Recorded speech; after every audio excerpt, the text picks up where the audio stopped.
भारतीय जनता मजदूर महासंघ के अध्यक्ष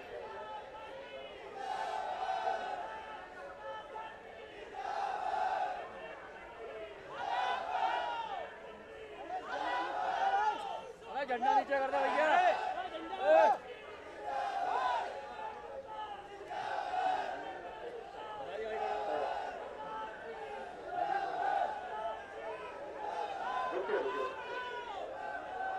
हमारे भारतीय जनता मजदूर महासंघ के अध्यक्ष पूर्व केंद्रीय मंत्री माननीय प्रहलाद पटेल जी,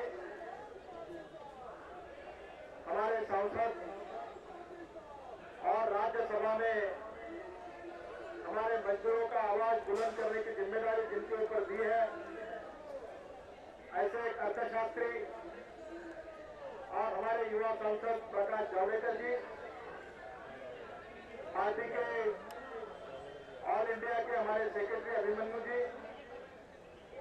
मंच पर उपस्थित हमारे महासंघ के सभी सम्मानीय पदाधिकारीगण, दिल्ली के हमारे अध्यक्ष विजेंद्र जी और उपस्थित सभी कामगार साथियों, भाइयों और बहनों,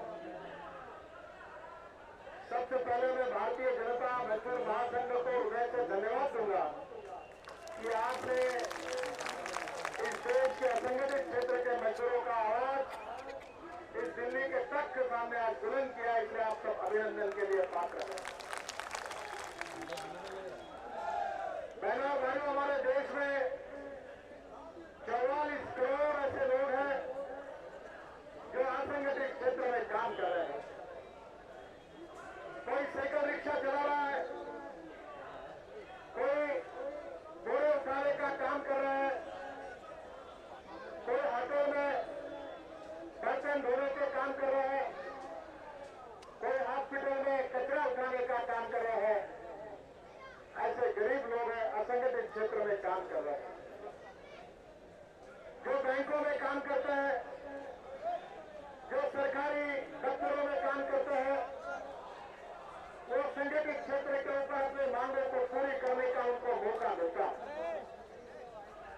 तो हमारे असंगठित क्षेत्र में काम करने वाले ये गांव के गरीब मजदूर किसान जिनके बेटे हैं, जो आज कम से कम 64 साल हमारे स्वाधीनता पे हुए हैं, उसके बाद में वो सम्मान से जी नहीं सकते। हमारे देश की अवस्था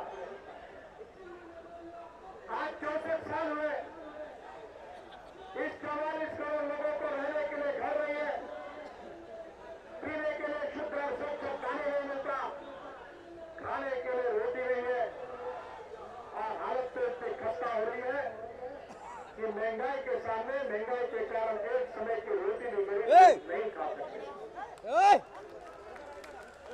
हमारे में से असंगठित क्षेत्र के लोगों ने, कुछ लोगों ने आत्महत्या तक की है, उनका शोषण शुरू है, और इसलिए उन तमाम लोगों को न्याय देने का आवाज 64 साल में जिनका कल्याण नहीं हुआ, जिनके साथ न्याय नहीं हुआ, वो हमारे दलित हो, पिछड़े हो, गरीब हो, असहाय हो, जो हमारे समाज के ये सभी लोग हैं, उनको न्याय देने का आह्वान भारतीय जनता पार्टी ने स्वीकार किया है। पंडित दीनदयाल उपाध्याय जी ने अपने चिंतन में, आर्थिक चिंतन में कहा है कि समाज का जो आखिरी व्यक्ति है, जो शोषित है, पीड़ित है, दलित है, जिसके पास रहने के लिए मकान नहीं है, खाने के लिए रोटी नहीं है, और जिसके पास पहनने के लिए कपड़ा नहीं है, ऐसे दरिद्री नारायण को हम भगवान माने और हम उसकी निरंतर सेवा करते रहे जब तक उस व्यक्ति को रोटी, कपड़ा और मकान नहीं मिलता।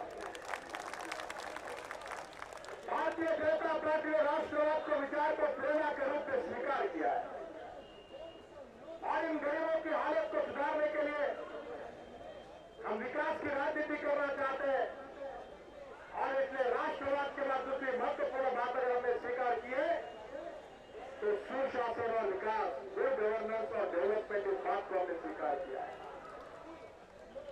बहनों और भाइयों, तीसरी महत्वपूर्ण बात जो भारतीय जनता पार्टी का उद्देश्य है, वो पंडित दीनदयाल उपाध्याय जी ने जो गरीब, शोषित, पीड़ित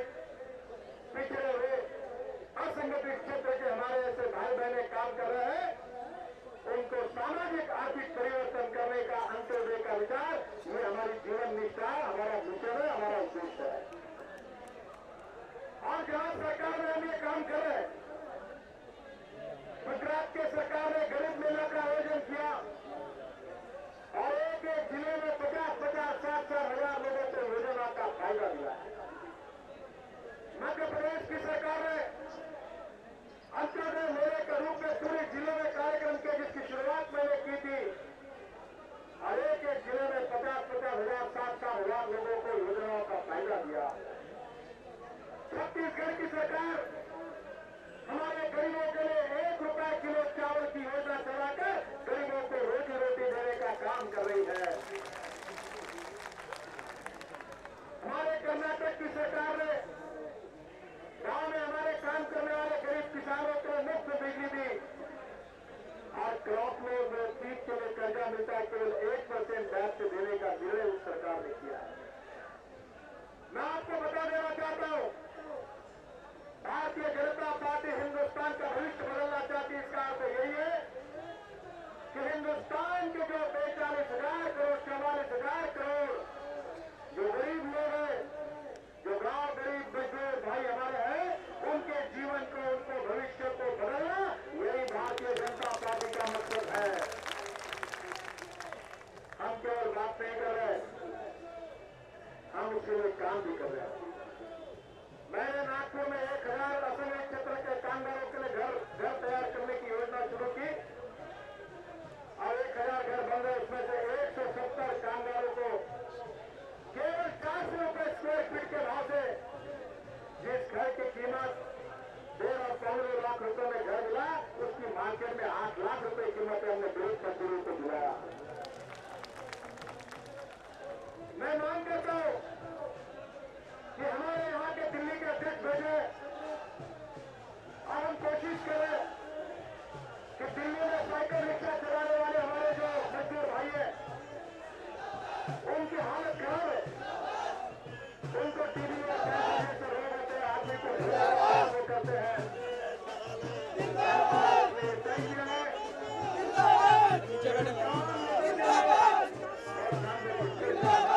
कैमरों के बीच में। हेलो भैया, भैया नीचे कैमरे पे कैमरामैन है आइडिया। मैं क्या हूँ, कैमरा लगा हुआ है भाई, नीचे बैठो भाई।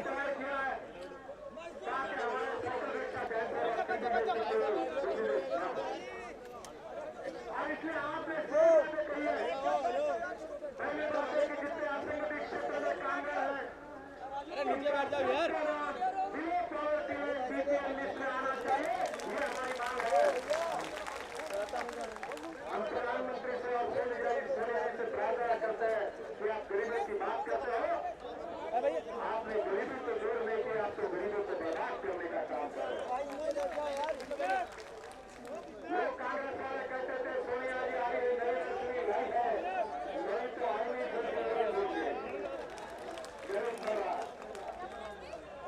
मैं उसे आह्वान करता हूँ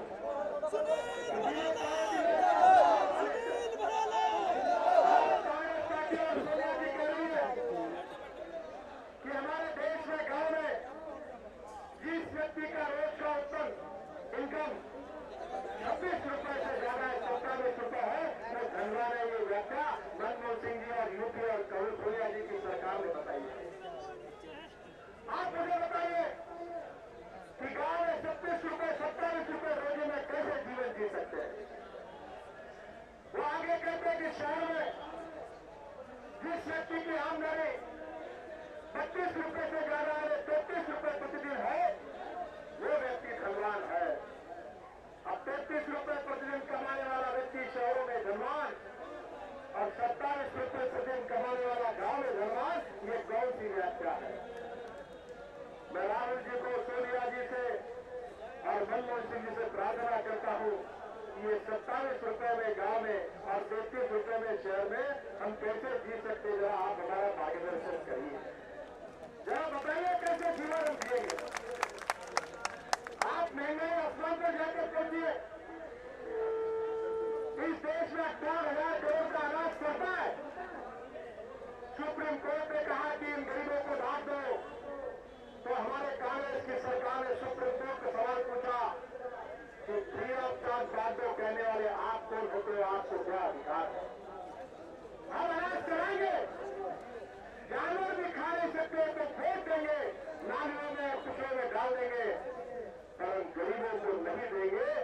संकल्प कांग्रेस पार्टी ने किया है। ये गरीबों की पार्टी नहीं है, ये धनवान और पूंजीपतियों की पार्टी है।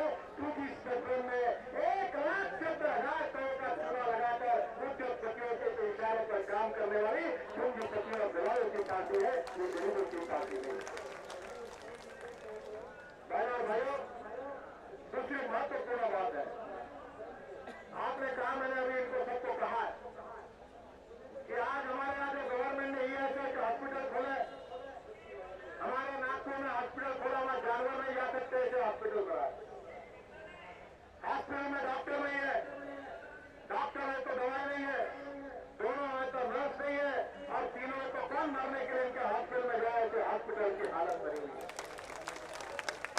आप कहीं भी सरकारी अस्पताल में जाइए, ईएसआई का हॉस्पिटल में, वहां मजदूरों का जाएगा तो मर जाएगा, जिंदा वापस नहीं आ सकता, ऐसे हॉस्पिटल बना।